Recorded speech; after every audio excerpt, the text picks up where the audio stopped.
BSF এর চোখ রাঙানিতে কৃষকদের জমিতে যেতে বাধা দেওয়ার প্রতিবাদে রাজ্য সড়ক অবরোধ করে বিক্ষোভ কৃষকদের। সোমবার সাগরপাড়া ধনিরামপুর বাজারে রাজ্য সড়ক অবরোধের জেরে ব্যাপক উত্তেজনা ছড়ায়। অভিযোগ, সাগরপাড়া বামনাবাদ সীমান্তের এন্ট্রি পয়েন্টে কৃষকদের জমিতে যেতে বাধা দেয় ও বেধড়ক মারধর করে বিএসএফ জওয়ানরা। এরই প্রতিবাদে নিজেদের সাইকেল রেখে পথ অবরোধ করে বিক্ষোভ দেখায় কৃষকরা।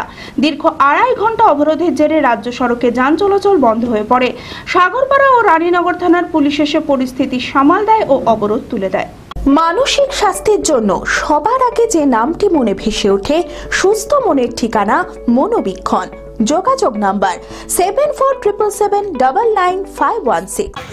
কৃষকদেরকে তার আমরা বিচার চাই, সমাধান চাই। আমরা তাদের 0 পয়েন্টে গেলে আমরা শান্তিভাবে বসবাস করতে চাই, আমরা দেশের শান্তি চাই। সাগরপাড়া থানার ভারত বাংলাদেশ বামনাবাদ সীমান্তের এন্ট্রি পয়েন্টে কৃষকদের জমিতে যেতে বাধা দেওয়ার ও বেধড়ক মারধরের অভিযোগ উঠল বিএসএফ এর বিরুদ্ধে। অভিযোগ, বিএসএফ জওয়ানরা কৃষকদের লাঠি দিয়ে বেধড়ক মারধর করে। এরই প্রতিবাদে সাগরপাড়া ধনিরামপুর বাজারে রাজ্য সড়ক অবরোধ করে বিক্ষোভ দেখায় কৃষকরা। রাস্তার মাঝে নিজেদের সাইকেল রেখেও রাস্তায় ধর্নায় বসে বিক্ষোভ দেখাতে থাকে কৃষকরা। তাদের অভিযোগ, তীব্র গরমে ভোরের দিকে কৃষকরা জমিতে যেতে চাইলে তাদের যেতে দেওয়া হয় না। সকাল 7টার পর থেকে এন্ট্রি শুরু হয়, যার কারণে চাষাবাদে অনেক দেরি হয়ে যাওয়ায় অত্যন্ত সমস্যা হয়। তাদের দাবি 0 পয়েন্টে বিএসএফ ক্যাম্প করা হোক। গেলাম আপনার চরে, যার পরে ওরা 7টার সময় এন্ট্রি দিবে, লোকজন আপনার সব দাঁড়িয়ে আছে। তারপর ওরা ডাকলো, অর্ধেক ঘিরে রেখেছিল। যখন পয়েন্টে ভিড় করেছে তখন লোকজনকে এসে লাঠি দিয়ে আপনার মারতে শুরু করেছে। কেন মারলো? কেন বলতে গেলে ওই লোক আঁকাবাক করছে তো মাঠে যাওয়ার লিগে। এবার ওরা বলছে যে কত মানে টাইম মতন ওরা এন্ট্রি করেছে, আর গরমে ওর লিগে মানুষ আঁকাবাক করছে। ও বলছে আমি যাবো, ও বলছে আমি যাবো। ওরা এসে আপনার লাঠি দিয়ে মারতে শুরু করলো। শুরু করার পরে দেখছি তো আপনার কোম্পানি কমান্ডার আসলো, আসিয়ে ওদেরকে বড় বড় ক্যাম্পে থেকে পুলিশটা কিনলো, এর লাঠি দিয়ে আপনার আবার তখন মারতে শুরু করলো। আমাদের রাস্তার বলতে গেলে আপনার পয়েন্টের সমস্যা।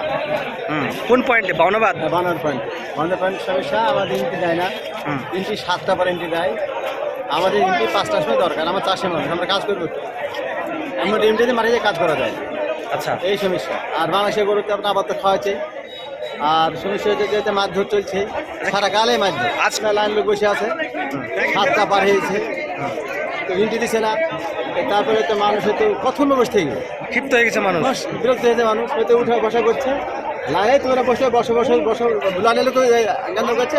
ওই তো 8-10 পুলিশ দেখতে পাচ্ছে, পুলিশের কোনো গাঞ্জামি নাই। গুলি করে তো সিদ্ধে গুলি করেছে, বন্ধ করেছে পুলিশ।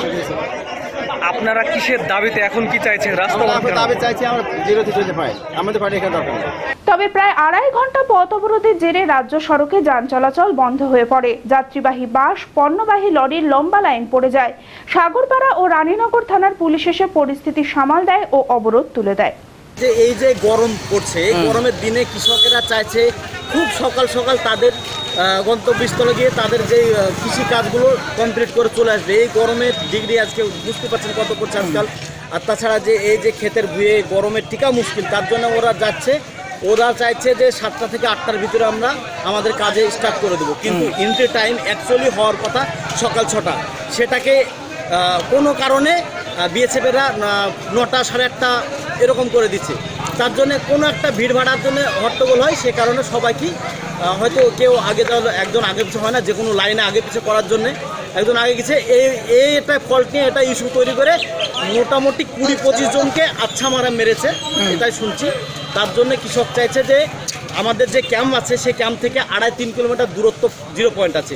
এরা চাইছে যে 0তে চলে গেলে আমরা আমাদের কৃষিকাজ, আমরা সমস্ত আবাদ পানি আমরা সুখে ভালোভাবে তুলতে পারবো। লীলা হসপিটাল, a multi-speciality hospital, 24 ঘন্টা ইমার্জেন্সি পরিষেবা। লীলা হসপিটাল, বহরমপুর, মুর্শিদাবাদ।